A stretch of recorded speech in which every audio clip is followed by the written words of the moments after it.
বুদ্ধিমান বাঁদর আর কুমির।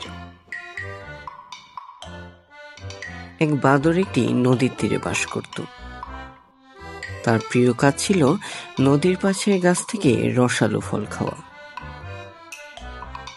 নদীতে একটি কুমির থাকত, যে বাঁদরটিকে দেখে মনে মনে ভাবত, এই বাঁদরকে একদিন ধরে খাবো।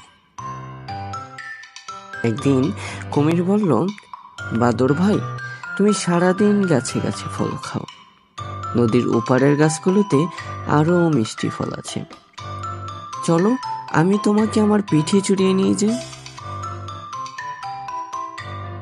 বাঁদর প্রথমে দ্বিধায় পড়ল, কিন্তু কুমিরের কথায় বিশ্বাস করে তার পিঠে চড়ে বসল।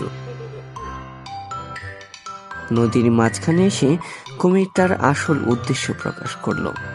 সে বলল, আমি তোমাকে খেতে চাই, বিশেষ করে তোমার হৃদয়। বাঁদর ভয় পেল, কিন্তু দ্রুত বুদ্ধি কাটিয়ে বলল, কুমির ভাই, তুমি আগে কেন বলনি? আমার হৃদয় তো গাছের ডালে রেখে এসেছি, আমাকে নদীর তীরে ফিরিয়ে দাও, আমি নিয়ে আসি।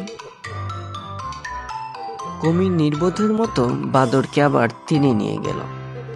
বাঁদর লাফ দিয়ে গাছে উঠে বলল, হৃদয় সবসময় শরীরের ভেতর থাকে, তুমি কি তা জানো না?